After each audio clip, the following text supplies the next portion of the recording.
like when they gather together all the rabbis to bless the kosher salt, is it like a big vat where they come in, or like a dump truck, and they're just like, I bless all of this salt. You're blessed. Maybe they're at the source, they're in the caves.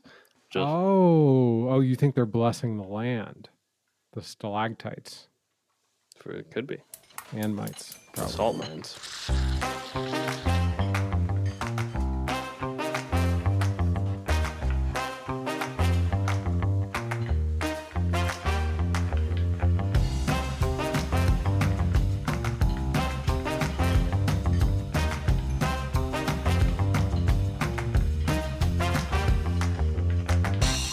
What's going on, everybody? Welcome to Whip Cream Salmon. We're back on a Thursday, switching it up. Tuesdays, what's nothing great about Tuesday except that Whip Cream Salmon comes out on Tuesday, but we switched our record day to Thursday, a little closer to the weekend, get a little more excitement from the boys. The weekend is upon us. Brian, how wait, hold on. This is the show where we talk about all things food, friends, and fuckery. How the hell are you? I'm doing pretty good. Ronnie, had a good week. I had a interesting week, I guess. What's new and interesting with you? I'm still riding high off of our last episode with the Mike Garcia. It was a lot of fun catching up with him. Been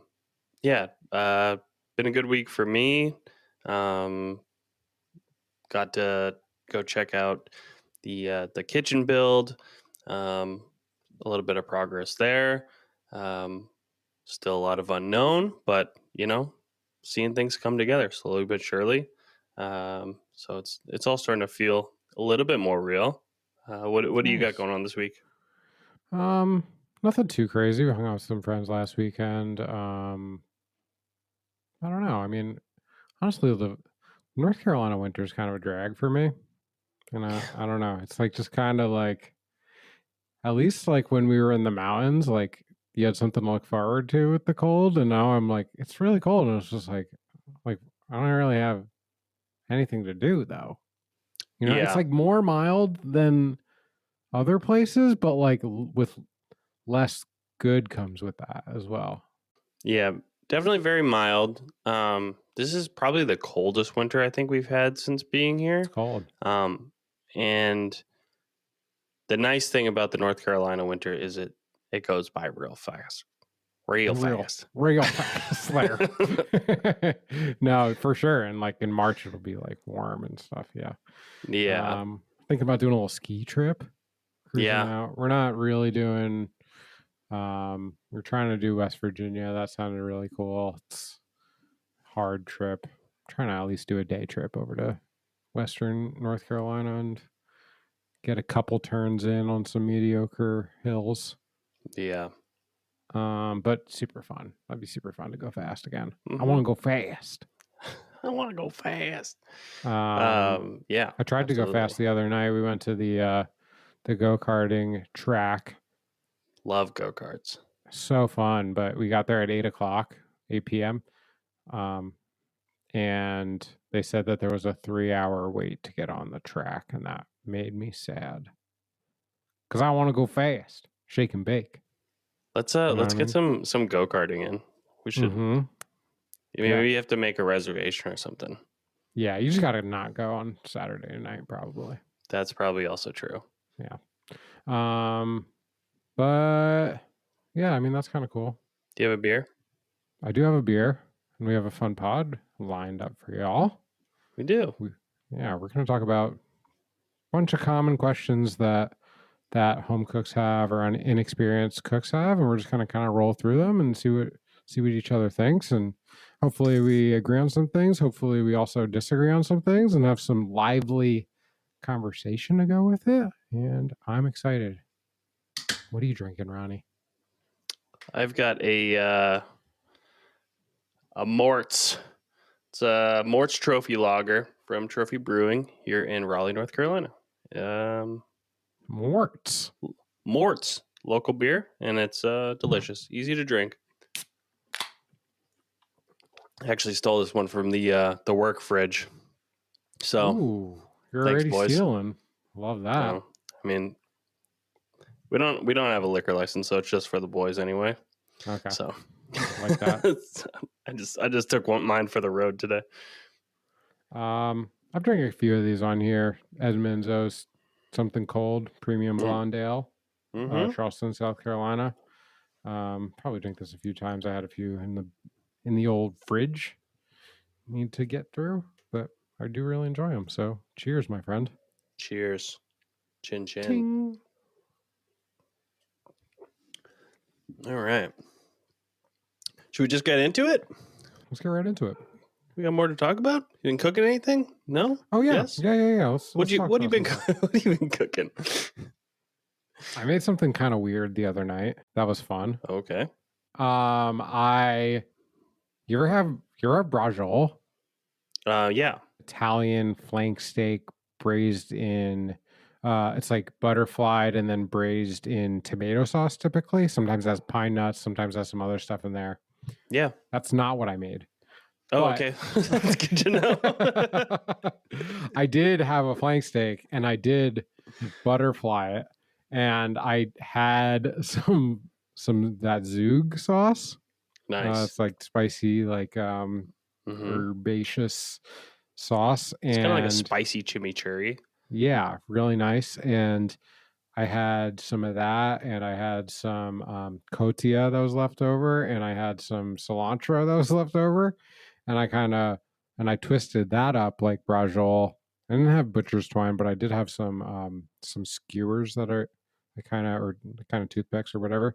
So I sealed it like that, and I was able to sear that, and then I kind of braised that in some leftover sauce. I had some. Last episode, I said that I was pulling some mole out of the freezer, which I did, and we did have braised mole last week. And then I had like this little bit of mole that was left, not really too much to do anything with, and I wound up just kind of boosting that up with some more chicken stock and some tomatoes and some other spices and stuff, and it was just kind of like a whatever kind of Mexican sauce, and I braised that. That flank steak in this new sauce, and it was kind of a pretty awesome little dish. And Sounds good. I kind of served it with some.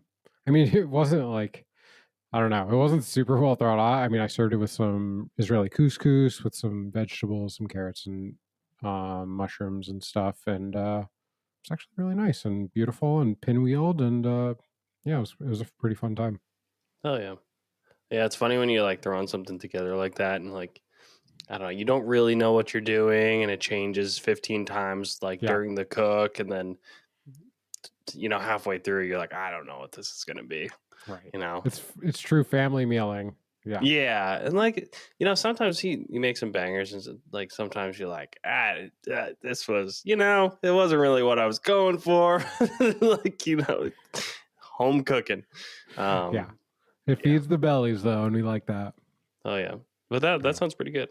Yeah, and I mean, I do truly feel like, not to be so cocky, but like I feel like some of like my not as great meals are better than many people's like try hard meals a little bit, 100%. Yeah, and I mean that's because of the foundation that we have built as cooks, and maybe we can share some of that in this episode. Lead those fuckers on, Ronnie. So yeah, let's kick it off. The first question that I have for you, Brian. Okay. Okay. When should I add salt? Ooh. How should we answer this question? And we've talked a lot about recipes where it'll say like a quarter teaspoon of salt. Yeah. So you just at the end? Nope, that's not what you do. Just my best answer for when you should add salt is early and often. And late and yeah, all the way through. Frequently. All the way through.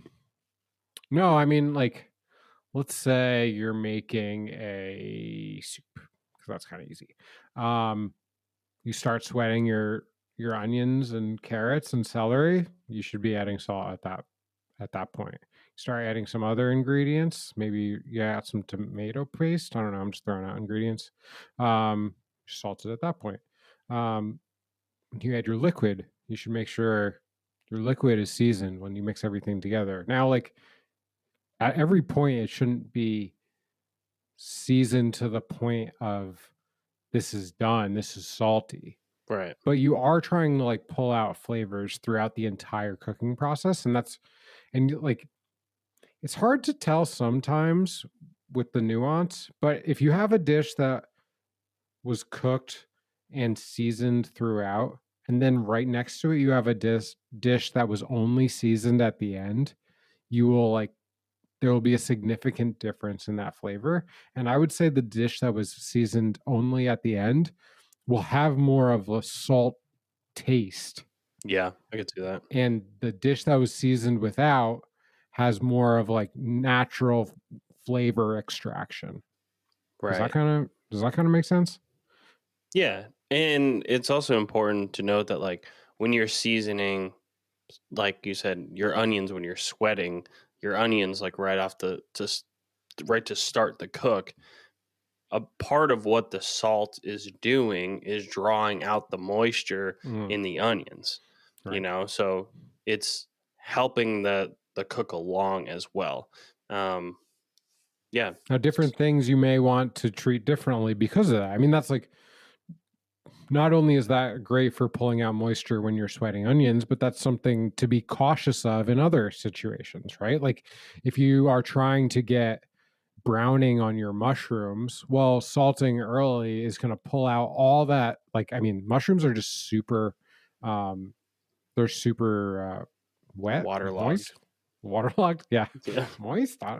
High moisture content. High moisture content on those mushrooms. And if you salt them early, it's going to pull out all that juice, and it's just going to be swimming in that. Not to mention, like you add like an overcrowded pan, and then you have this really like wet kind of mushrooms. You have like maybe no salt initially, and salt the mushroom. Maybe you're just sautéing mushrooms, right? And then you might just hot pan, less crowded, season when it comes out of the pan, nice browning on there. Then you'll have a really good time. And then you can use those mushrooms as an ingredient in something else. Yeah. Which is also why, we talk a lot about the type of salt that you should be using. Just about every cook's favorite salt is Diamond Crystal kosher salt. You can season much more aggressively with that than you could, a Morton's table salt, for example.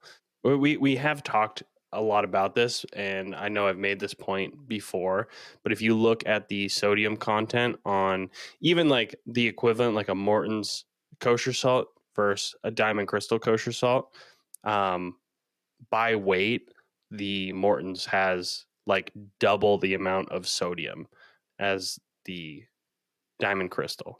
So like less goes further with the Mortons, right. But for me, and it's the same. Like a painter has like their favorite paintbrush. It's exactly the same thing. Yeah. You also like you just have more control over it when you have something that's less salty. Like if you have, because I've done, we've all like seasoned something with Morton salt, right? We've all had a steak, and that was the only salt that we had.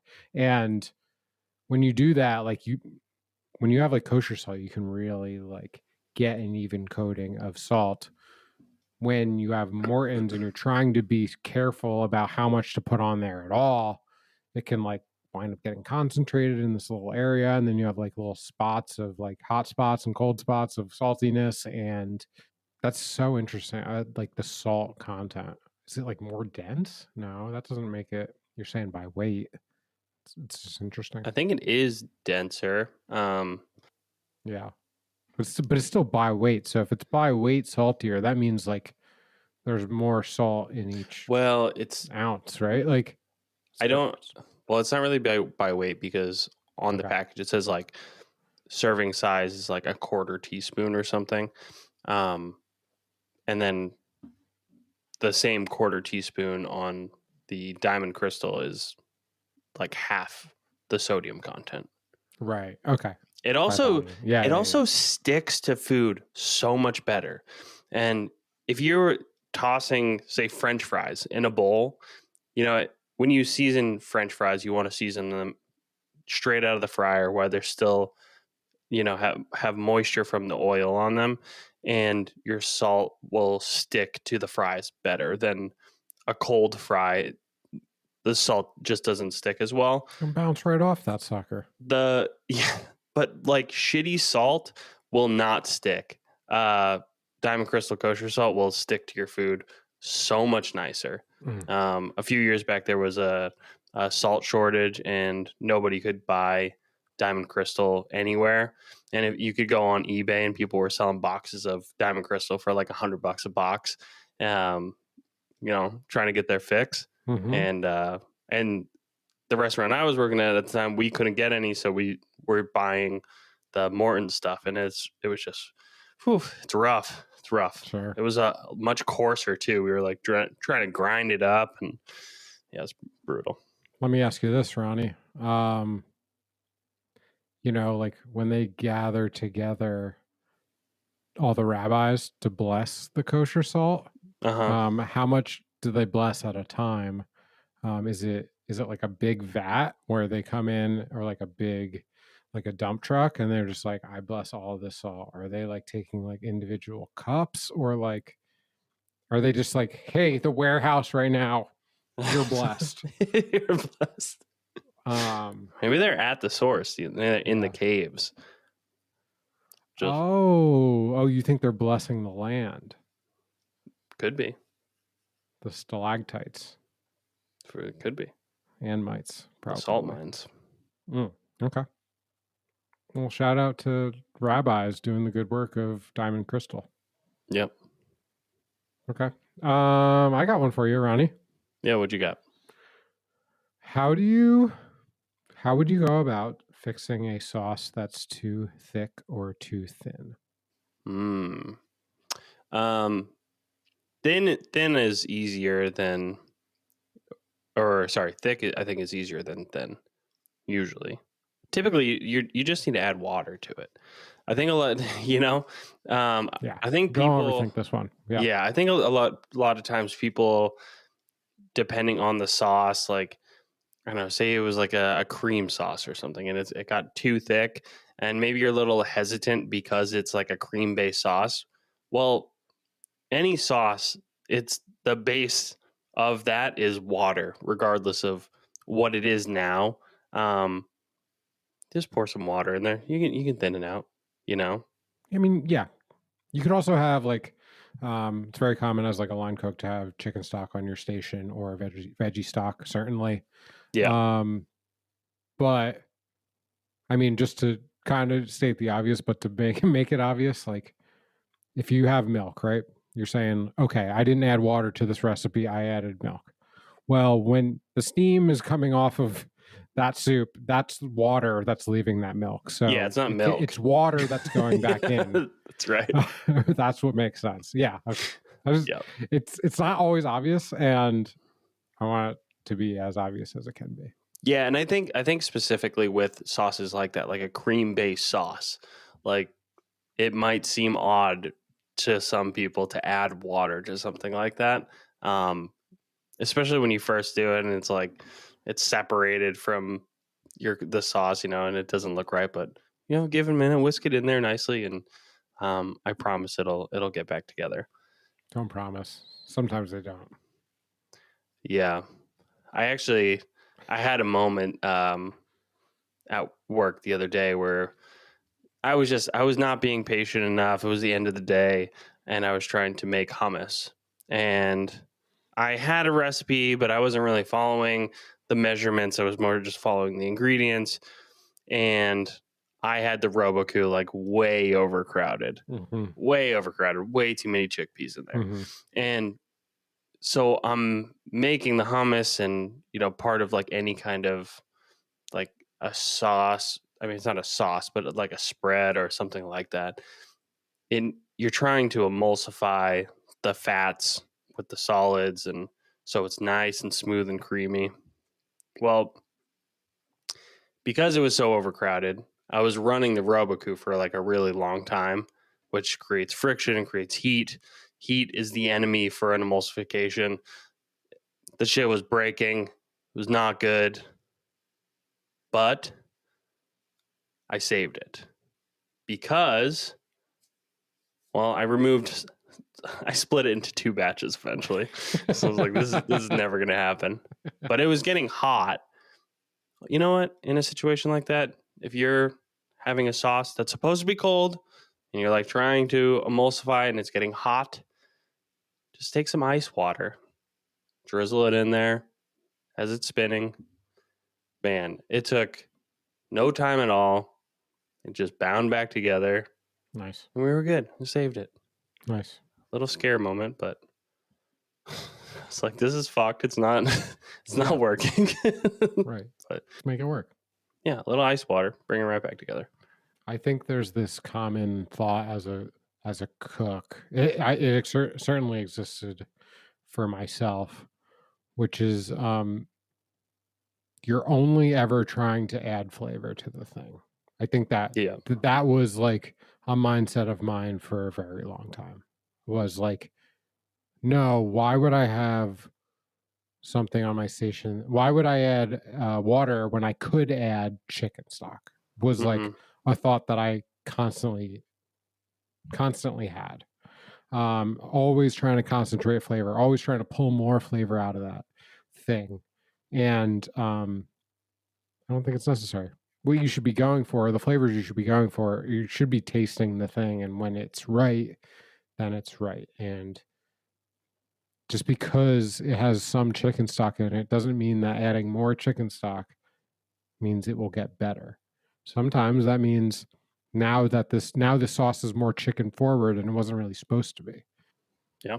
Yeah. I think that's super important. That can happen with, we've been talking about mole a lot, right? There's some chicken stock in mole. But if you used only chicken stock to hydrate all that stuff, you would have a chickeny kind of sauce. And that's not what it's supposed to be. It should be like a toasty, dark, nutty, like dynamic sauce. Especially when you're reducing it and reducing it and reducing it over and over. Like eventually, like that chicken stock is becoming chicken jus, is becoming right, almost chicken demi. Yeah, like for sure. You let it go long enough, like not that it's going to be bad, but it's going to take away from the result that you were intending. Yeah, 100%. What about if your sauce is too thin, Brian? This question's a little tougher, I guess, only because I think there's more variation in the answer. Because it really depends on like what kind of sauce it is. What if you're doing like a throw me a couple. Yeah, what if you're doing like a braise? Like maybe you're doing like a chili verde.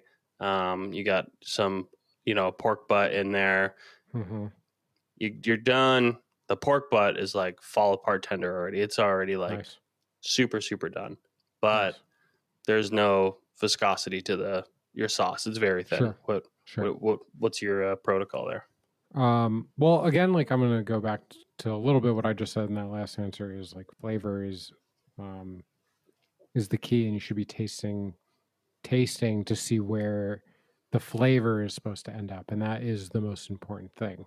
Now, the thickness of the sauce is also super important, and I think if you do have room for it and you can afford to, reducing that sauce down is probably going to be the best way to. It's going to pull out more flavor. Now, is it already really salty? Well, then you kind of already have a problem on your hands, and you might need to pivot to something else. But if it's not, then it's probably time to take that meat out, set it aside, and let that sauce reduce slowly. I'm going to say slowly, but like, medium-low kind of heat and let it just come down, continue to stir it, and let it thicken up a little bit. Now, like options, once it gets down to, it will eventually get to the point where it's seasoned properly and you're happy with it. And it may not be the perfect viscosity that you're looking for. I still think slurry is like a strong choice for a lot of things. And for those who don't know, slurry is typically cornstarch and water. It can be arrowroot and water, 1-to-1. Think like, I don't know how much you put in. Probably a fluid ounce to 2 quarts. Always start with less than you think you need, because that's when you over thicken that. You're gonna have some like grape jelly consistency in no time. it can get kind of weird, like, but the right amount of it doesn't make it weird at all. If you over slurry something, it can get really kind of like almost boogery the way that it like super moves. boogery. But that's not the case for most of the part. If you're using the thing if you're making it properly, that's not typically the case, and it's a great option to make something thicker. Yeah, and that's a great option if you know, your protein is completely done and you taste your sauce and it's already salty. Yeah. If you reduce that, I mean, you're only concentrating that salt. It's going to become saltier and saltier and saltier.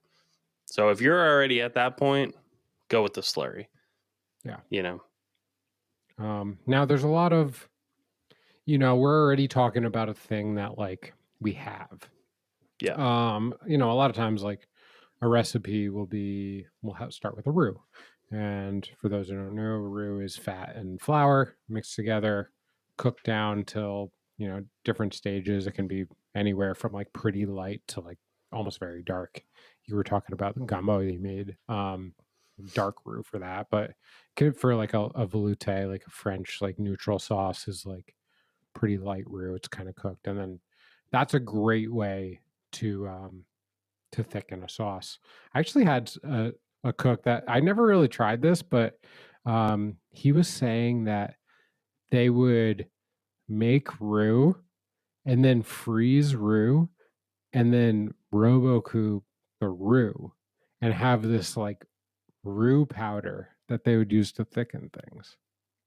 Whoa. Is that wild? That is very wild. Huh. Yeah. Yeah, I guess you'd have to keep it cold at that point, right? Like keep it in a deli, at least refrigerated. I would think frozen. If it was like frozen powder, maybe. Huh. That's it's worth I think we should try it. Yeah, it's definitely worth exploring. That's interesting. I do want to say one before we get off slurrying. Yeah. Different things take slurry vastly differently. There's a couple things that I know. The liquid, because of what the liquid is, the slurry will make it super thick sometimes. And other things, it doesn't activate in the same way. I think anything milk-based and soy-based things will become very thick very quickly with a lower amount of slurry. But I think other things, stock, I think, is kind of that neutral ground. I don't know really what it is about it, but I know that I've like gotten myself into the shits because I've over thickened stuff. Oh yeah. I didn't really understand what I was thickening. Yeah. I don't think I've ever added a slurry to a dairy based sauce like a I definitely have. I definitely have. Like a cream corn. It was like, okay. You have like, you're like butter and you're like sweating the onions and the corn. You add milk to that, and like you're reducing it, but it's not really. It doesn't really reduce, right? It's like still like it'll like break. The milk will break before it becomes reduced, but like adding a little slurry can like tighten the whole thing up sparingly. Sparingly is key. Gotcha. I've got a question here from Susan B. Homemaker. And Susan B asks, What is your secret to achieving the perfect sear on a piece of meat? I'm trying to think before we how much variation there is in this answer before Yeah, I mean it's I go pretty quickly. broad stroke. I think let's start with a steak, something that has a lot of structure to it and can like take a beating a little bit. I think you can like I've never really done this a lot, but I think like you can weigh down a steak, right? You can like put a weight on a steak that's on the grill or searing in a pan to get that even sear all the way on the steak. What I've done more often than that is just like put my hand or my tongs and like press that thing down onto the pan or onto the grill and leave it alone. You really do like I think it's way more common to be touching and flipping this thing all the time. I do think you can move the thing around, but that initial sear is the most important sear. Um, Let me back up just for just a second. A nice hot pan doesn't have to be overly crazy hot. Doesn't have to, when you pour oil in it, be like so glossy that it's like way too hot, right? It should be like a well heated pan. Um, if you have any sort of like neutral oil, that may cause like a little bit of smoke to come off of that neutral oil. And then, I mean, I'm talking about an eighth of an inch, a few millimeters of oil coating that pan, hard sear, maybe a weight, maybe just pressing that thing on and then letting that go for that steak for, I don't know, 2 minutes before touching it at all, I think is a good start. Yeah, I'm less of a fan of the weight as I am, either your hand or your tongs and just kind of like pressing it down, and by that I mean like applying like even pressure like across the whole steak just to ensure that there's good pan contact. Yeah. But I think you're missing maybe the most important step. Okay. And that's just drying your piece of meat off. You're right. I could have taken 2 steps back. I took 1 step back. I could have taken 2. Yeah. 100%. Yeah, pull that thing out early, a good 30 minutes even before you're going to cook. Pat it dry good with paper towels, salt it early, and then kind of just let it sit out for a good 30 minutes to come up to room temp or closer to it as you can. And that if you got a wet steak straight out of a bag, you're not going to have a good time.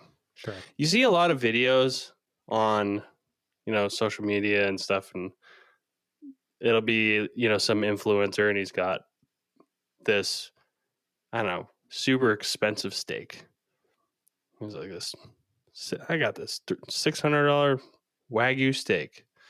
And he'll just pull it out of a bag and slap it right on a pan. There's no salt on it or nothing. And man, that irritates the hell out of me. Yeah. Yeah, for sure.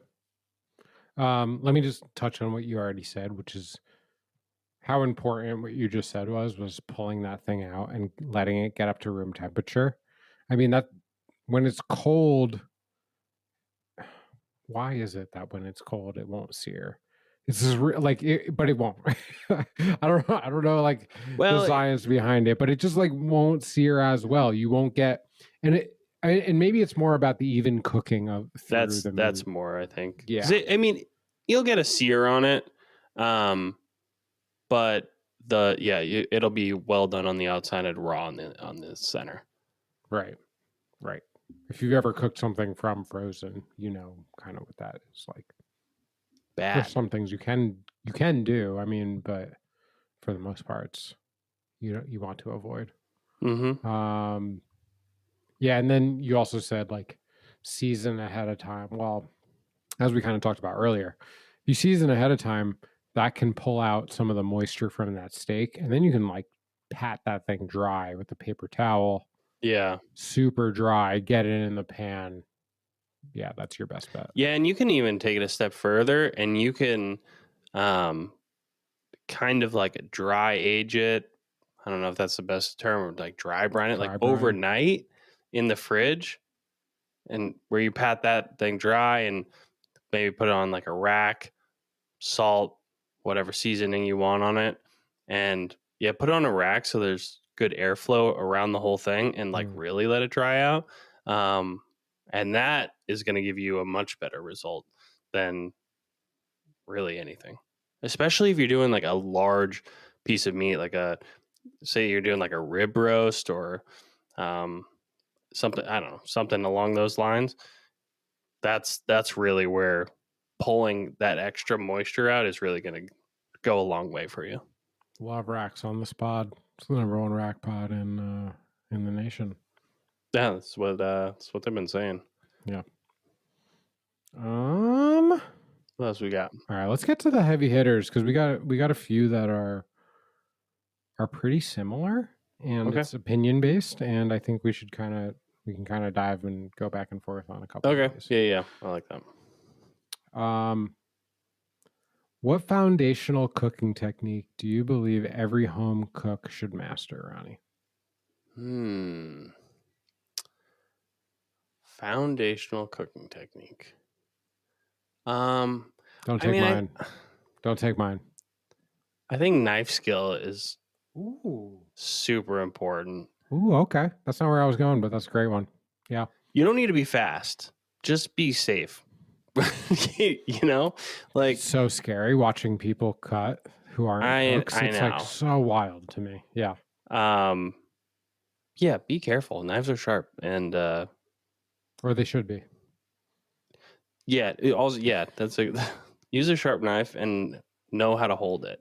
You can go over some of it. I mean, you want to hold it by the blade, right? Your pointer finger and your thumb should be on the blade, not on the handle. If you're using a chef knife, and then you can wrap middle ring and pinky finger around the handle. That's the best way to hold a chef's knife. Yeah, really. I mean, you're aiming to be holding the knife at the center balance point of the knife. So like, if you were to where you grip a knife, if you were to open up your hand with the knife kind of horizontal from your cutting board on its side, the knife should just balance on your finger there. Yeah. And that's where you want to be pinching the knife. And you do that because it gives you the most control of the knife. Sure. There's a lot of knives that have ergonomical grip where you can hold it. I don't know. You just see a lot of really silly knives that you shouldn't be holding it like you're, I don't know. You shouldn't be holding it like a baseball bat, You get your fingers around, onto the blade a little bit. Give yourself a little bit more control. And also, YouTube is your friend. If you don't know how to do it, go watch a video. There's a lot of cooking techniques and dishes and stuff like that I've learned from YouTube and continue to learn from YouTube, and you should do the same. For sure. I think we'll drop a few YouTube videos in the comments or in the description for this. But certainly knife skills and then practice, right? I mean, good thing about cooking is that almost everyone does it somewhat regularly. So if you start now and you start using proper knife skill techniques, before you know it, you'll be pretty good at it. If you cook 2 nights a week, you'll probably get better at it in 6 months. So yeah, that's a great one.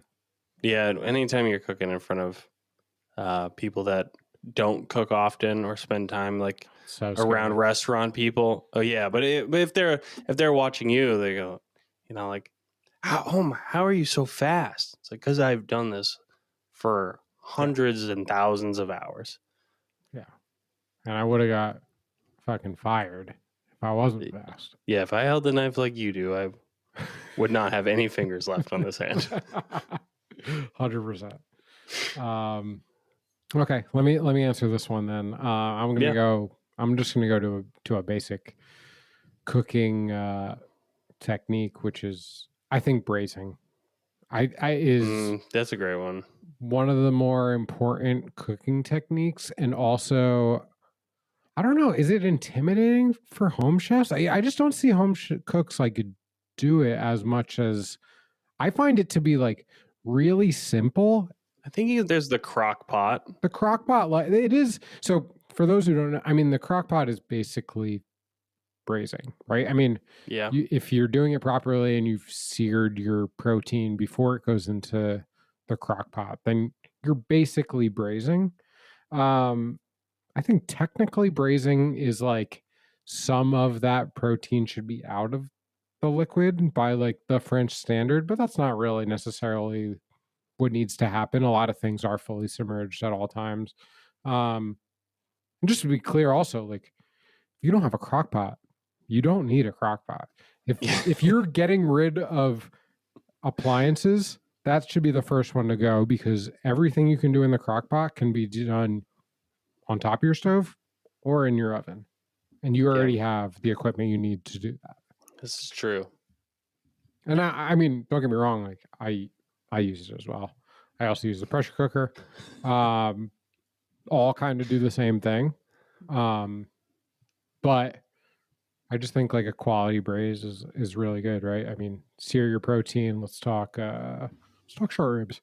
Sear your short ribs off, throw those into your pan, pour your beef stock over that, carrots, onions, celery, and let that sucker braise for, I don't know, 4 hours. Until 3 it's hours. done. Yeah. Till it's done. Fork tender. We love that. Yeah. I just think it's simple. It's an impressive way to make really good food, and it's not that hard. It's a great way to utilize like lesser cuts of meat too. Mm-hmm. You know, like you can make like really cheap cuts of meat taste really fucking good. Mm-hmm. You know, restaurant quality, fall apart, super tender, delicious meat. Yeah. Yeah, totally. Yeah, it's great. It's the best. Okay, let's go on to one that's kind of similar. Okay. What's the most underappreciated cooking technique in your opinion? This would be something that, I kind of almost just gave one that's like, to me, underappreciated, but there's many that like are almost frowned upon or are brushed off to the side because they're thought less of. And what's something that works, but isn't done very often, maybe? I don't know. I've got a few different things that are coming to my mind. I think the ability, I don't know. I might say this and then as we're going to end the pod and I'll be like, oh, that was stupid. I should have said this instead. But the ability to make a super simple pan sauce, you know, like it happens at the very end of the cook and it takes all of 30 seconds to have like a nice sauce to throw, like say you're like searing like pork chops or something in a pan and you pull them out, very end, throw in some wine or chicken stock, and then, you know, a pat of butter. You can throw in some herbs or some garlic or shallots or, I don't know, capers. Like so many different things you could do in there. Maybe a squeeze of lemon in there, and then throw it back on the heat and whisk it up really quick. And you've got like a really nice pan sauce to throw on top of your pork chop and mashed potatoes that took you zero time or really any effort to make happen. Nice. And it's not, I don't eat like that at home a lot, but I think for a lot of home cooks that something like that would go a long way. Sure. Yeah, I feel like it comes up at the house like somewhat often, like, or at least like if you're making a thing and you haven't planned out a sauce that's creative and different. I mean, it is interesting because it winds up on a lot of restaurant dishes and not a lot of home dishes, right? Yeah. Like I feel like a lot of home dishes you'll wind up doing like a, I don't know, just throw out something like a pesto. Like it'll be like something that goes with this meat, but it's not derivative of the cooking process for whatever reason. Right. But in a restaurant, it's almost like, oh yeah, if you're doing a pork chop, you should like definitely have some jus to go with that. Pan Right. sauce, buttery, delicious, really good, nice. I like that. It's so simple. Mm-hmm. It's almost an afterthought, really. Right. And you're taking the meat out of the pan, like you're letting it rest, or you should be letting it rest for at least 10 minutes or so anyway. Like you got the pan, you already did all the rest of the work, you know. Yeah. So Nice. what about you? What do you got? Underappreciated. I have a couple ways I can go. I think I'm gonna just go with poaching. Yeah. Because I do feel like that like almost captures like to me what the I feel like it's not the sexiest thing to talk about is like poaching a piece of meat or a piece of fish, Yeah. a piece of chicken. We have talked sometimes on this pod about these like clever like master sauce type things where you have and that's kind of where I want to take this, which is if you have super flavorful liquid, you can put a piece of chicken in that and you can bring it up and you can cook it for its until it's done. And then you have this liquid. Well, not only do you have like a really nicely cooked piece of meat, but you also have this sauce that's been enhanced by whatever you've poached the thing in. Now that's not always applicable to every poaching situation.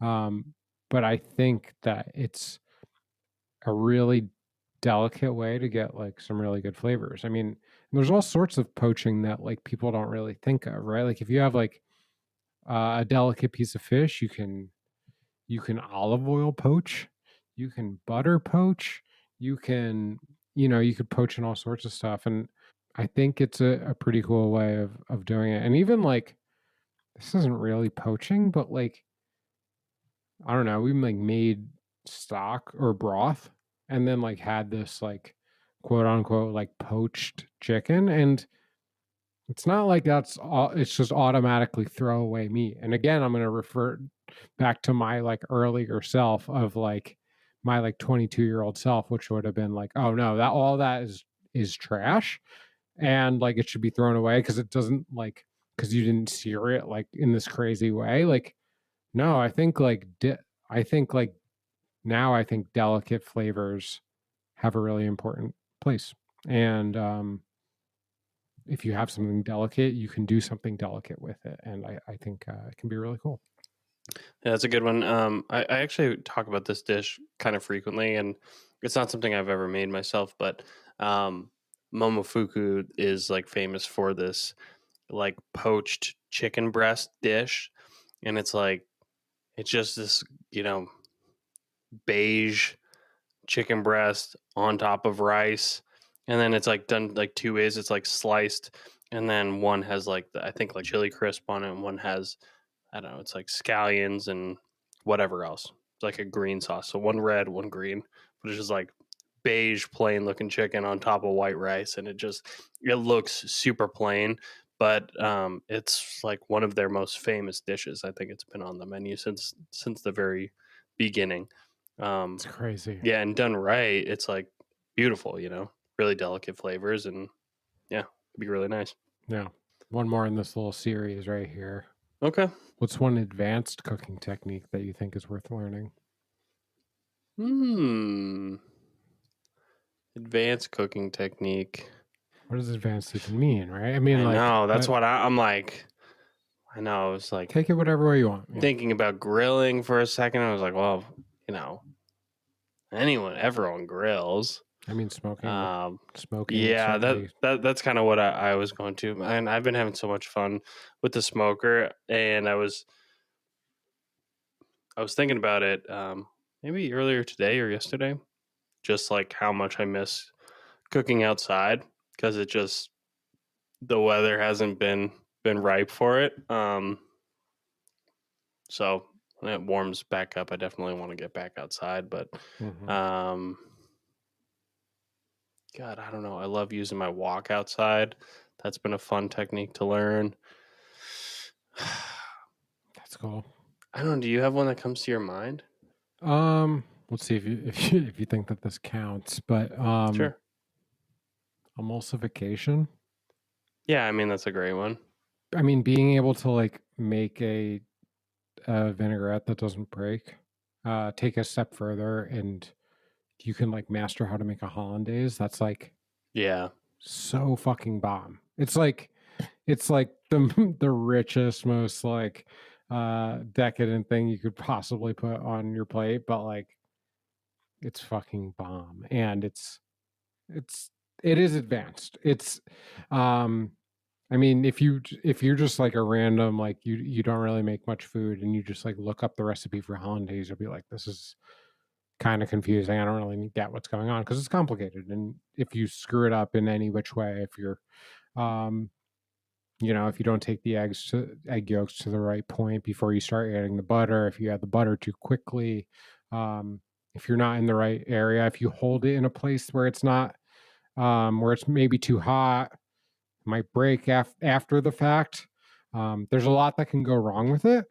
But it's also, I don't know if this makes sense, but it's like once you like figure out how to do it, it's like not that hard. Maybe that's obvious. Maybe like everything, once you know how to do it, it's not that hard. But it's really like once you understand kind of like what you're trying to accomplish, then it becomes easier, and Yeah. it's really impressive. And I mean, yeah, hollandaise in particular, vinaigrette. I mean, honestly, like you can have a good broken vinaigrette. There's plenty of vinaigrettes that are intended to be broken. Um, but there's a lot of really good like vinaigrettes that are emulsified. I mean, not only that, I mean we're talking aiolis, um, all sorts of stuff. So I'd say emulsification. Yeah, If that that's a great one. That's a yeah, I think that's a better technique than what I said. Yeah. And there's so much that you can do with it. I mean, whip up an aioli or yeah, vinaigrettes. Yeah. No, that's a fun one. Actually, when I started like really identifying like as a line cook, learning how to make vinaigrettes and aiolis and stuff was something that I kind of like always geeked out on because I was like, I'm doing it. Look at me. Right. I got two things Yeah. that are not thick, and somehow they make this thick thing. It's really cool. Yeah. Yeah. Super cool. Yeah. And also like how many of those fucking things have I screwed up and Yeah. blown up and had to 100%. throw away with it when the chef wasn't looking and tried over and over and like or you're just like know how to do it but you're like rushing too fast and you fucking blew it because you just poured the oil in too fast and you thought you could get away with it or Yeah. Or more advanced technique is learning how to fix a broken emulsification, your broken hollandaise, your broken whatever, and bring that back together. I was talking about yeah. the hummus earlier, and you know when you can save something that you fucked up, like that's really where you're like Sure. I did it. Give yourself a pat on the back. You feel good. Sure. I was like I did benefit. I did like make hollandaise every day for an entire summer. Mm-hmm. And um and then took that places, right? Like I it happened to be at a breakfast restaurant where we had to crank out like a 20 yolk batch every single day, and that was hard at first, but pretty rewarding. And then turns out like I remember one time like some fucking dickhead in the PJ's dining room that was like, "I want hollandaise for my steak," and I was for whatever reason, I wasn't being a cocky or I wasn't being a shit, and I didn't didn't tell the server to go fuck themselves, and instead I was like, oh yeah, I can whip that up in 4 minutes. It was kind of really badass and fun. Yeah. Yeah, it's kind of similar. I had to make béarnaise for service every day, and basically the same fucking thing.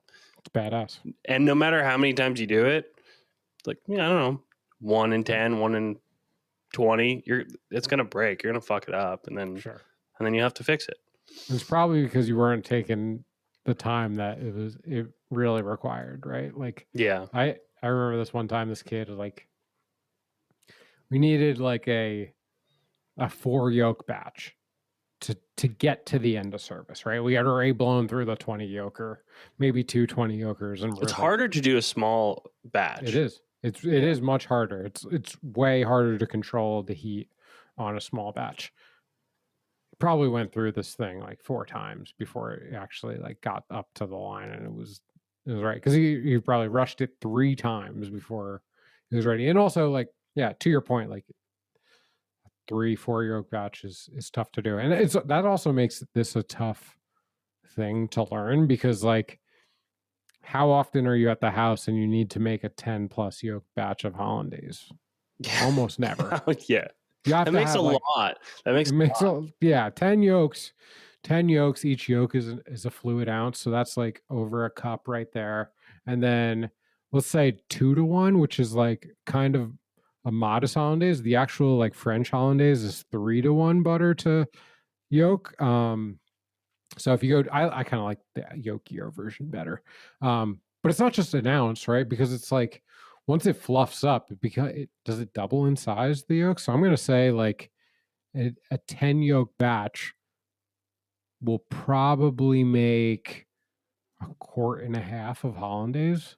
Yeah, I think, yeah, because 2 quarts. It's a lot. It's a lot of fucking hollandaise. You need to be hosting a bunch of people for brunch. Yeah. Get those people over. Hit them up. Life don't last forever. Eat hollandaise with your friends. All right. That's the moral of the story. Do you want to do one more? Should we squeeze one more in? Do we have time for one more? Let's squeeze one more in. This whole thing has been the whipped cream salmon school for cooks that don't cook good. Yeah. Ooh, that is good. I have a bonus tip. Bonus tip. We'll save the bonus tip for the end. Give me a lesser known ingredient that you really like cooking with.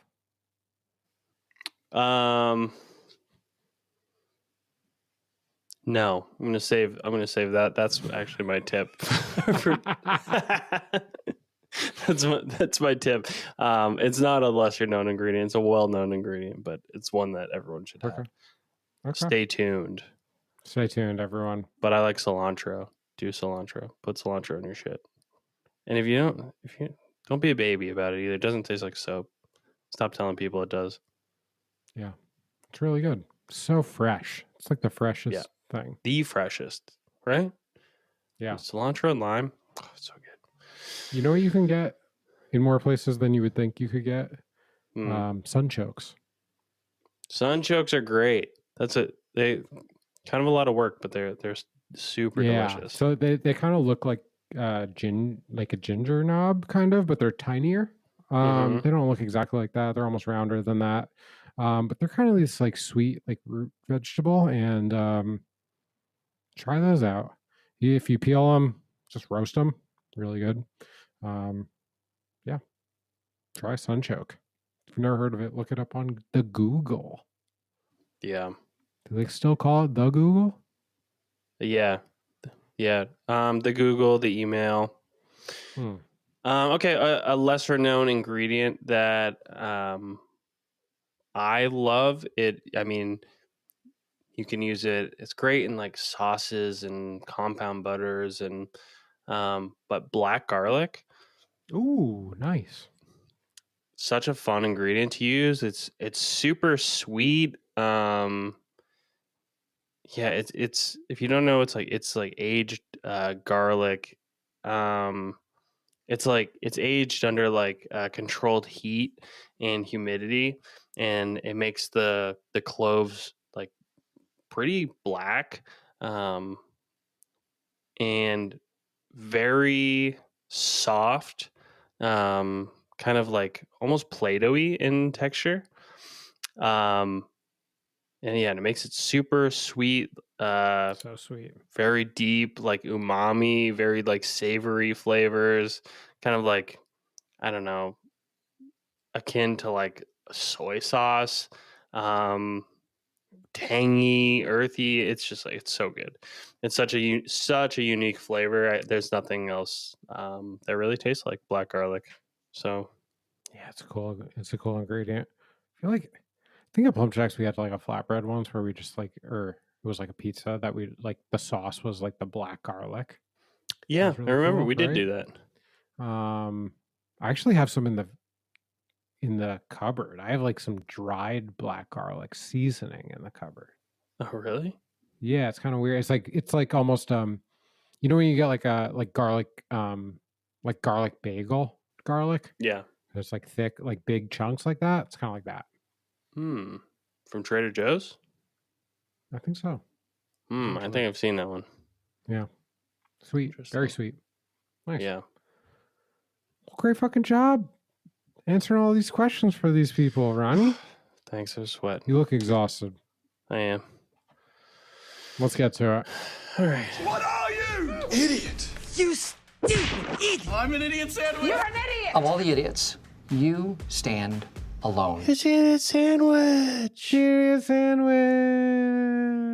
bitches. That was not nice. I'm apologizing. I'm sorry. You got a good idiot this week? I do. Well, I have an interesting little idiot situation over here because I read an idiot on Reddit and it reminded me of a idiot. So the idiot that I read about was not food related. Was food related. The idiot that it reminded me of was not food related, but we're gonna tackle them both. Okay. So I'm just gonna read this post real quick. A bread baker was training me on brioche. He would not stop the 30-quart Hobart before sticking his hand in to retrieve a small piece of dough. I asked if that was a good idea. He said he was faster than the machine. He checked the dough a second time, and the dough hook caught his arm and broke it into several pieces. Oh His my career God. ended in an instant. I became a stickler for safety protocols after that. Gnarly. Breaking arms in the Hobart? That thing is strong. A 30-quarter is big, right? Like, is the 30-quarter the yeah. big one that's on the ground? Yeah. One of the big ones that's on the ground, right? I believe so. Yeah. I think so too. So I have a funny personal story that's very similar to that. My father one time was out snow blowing, and there was a piece of stick that was stuck holding up the snowblower engine, and my dad stuck his hand into it and fucked his hand up real bad. He like ran in yelling for mom. There was blood on the floor while they fucking went to the hospital. It was gnar. And his hand just never been the same. Wow. Yeah, it was kind of a gnar situation, and it fucked up his hand, and it does have like full like mobility in it, but it's jacked in a lot of ways. Wow. It's kind of like has like a lot of scar tissue on it. So don't stick your hand in things that will fuck it up. Yeah. You know? Yeah, that's not a good idea.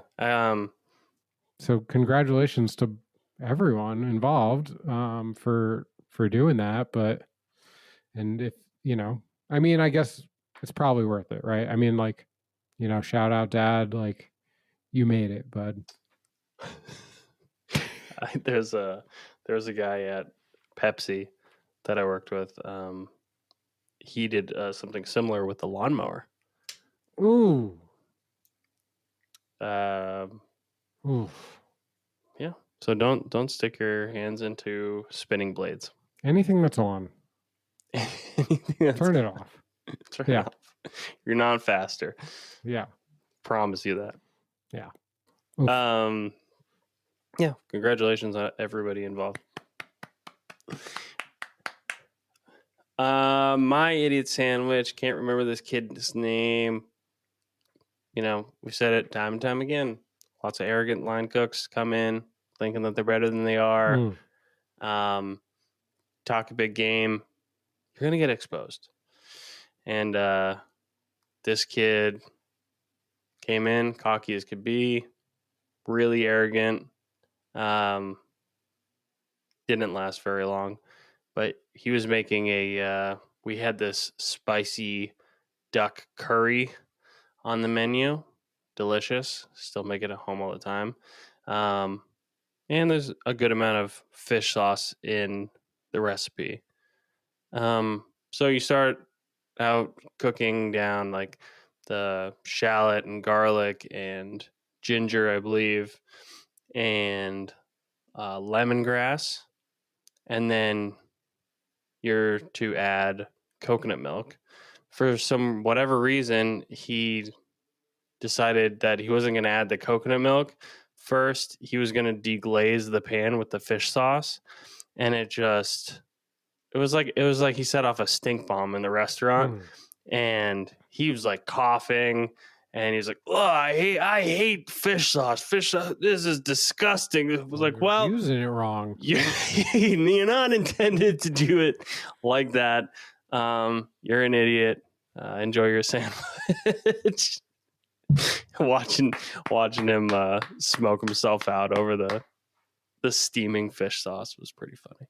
Congratulations to you. Congratulations. Nice. Ding. Dong. The bus is here. Ding. Dong.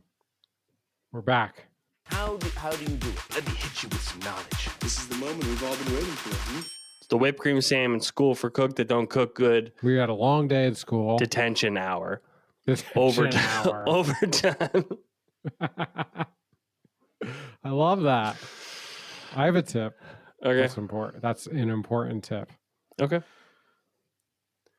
Get a legit cutting board for your kitchen. Yeah, that's a good one. You have two options in material. It can be plastic or it can be wood. If I go over your house and I ask to help you in the kitchen and you pull out a glass cutting board. What are those? What is that, dude? That's the most offensive thing I think I've ever seen in a home kitchen is a glass cutting board. Why do they? I don't understand why they exist. It's bad for your knife.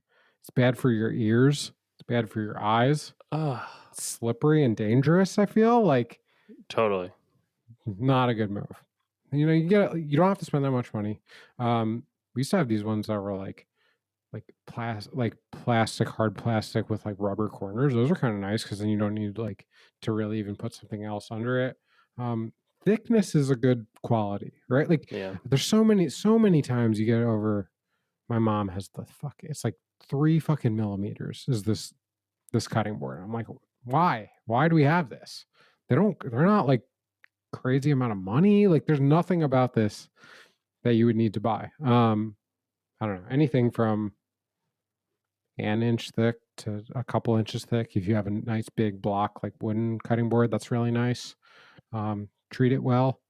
We have a big one right now that is just out. We don't really have to put it away. It's just a big one. We scrub it down and put it right back out, and that's really nice. So yeah. And if you have a glass one, I don't know. Get rid of that thing. Yeah. Ugh. Scary. Gives me it like seriously like makes my skin crawl.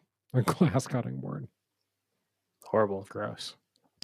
Remember the Plump Check cutting boards? They were like these big, really nice, super heavy rubber cutting boards. Yeah. I put that into the plastic category, but yeah. They were like a different type of material. That was pretty cool. They're super interesting. I think they're intended to be really good for your knife, like protecting the blade.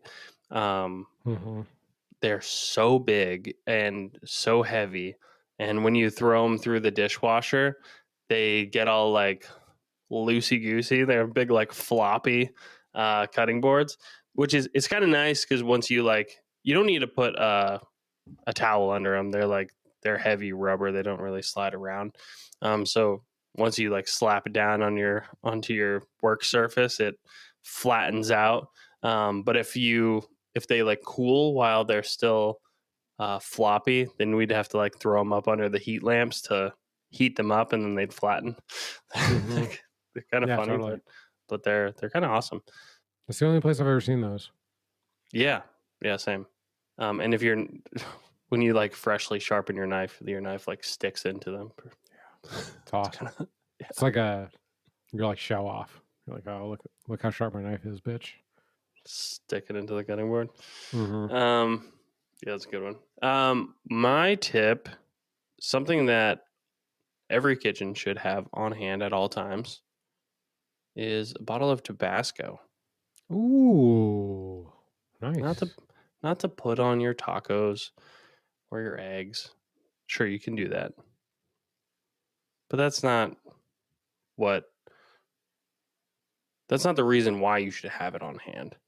You should keep a bottle of Tabasco on hand and use it in the same way that you use salt, not to season your food, not to like we were talking about salt not earlier. on everything. Yeah, don't put it on every stage of your food, but season it in the same way that you would do, any other seasonings, lemon juice, whatever. Especially in like heavy, thick sauces. Like so many times you're like tasting something, you're like, what is it? What does it need? And you can't quite put your finger on it. Try Tabasco. It wakens it up, adds like a little bit of a bite, not to make it spicy, but just like it makes it just a little something there. Yeah. The brightness, the acidity that is concentrated and peppery. Yeah. That's great. It's a great ingredient. Underlooked or maybe like misunderstood. Yeah. And Chef Eric Repair, he actually said that on his line he keeps salt, pepper, confit lemons, and Tabasco. And that's what he seasons his food with. So if it works for him, it works for me. Do it. Well, that means it works for you. It works for me. I meant them. And the listeners. And them. Thanks for joining us, y'all. Really appreciate you. Hope you guys learned something. Thanks for coming. Yeah, like, follow, subscribe, share the pod with your friends, download. We like downloads a lot. Yeah. And stay tuned next week where Ronnie takes his pants off. I have my pants off every episode. Fun fact. Little known fact. Ronnie's bottomless. All right, stay creamy. Stay creamy, y'all. Peace. Bye.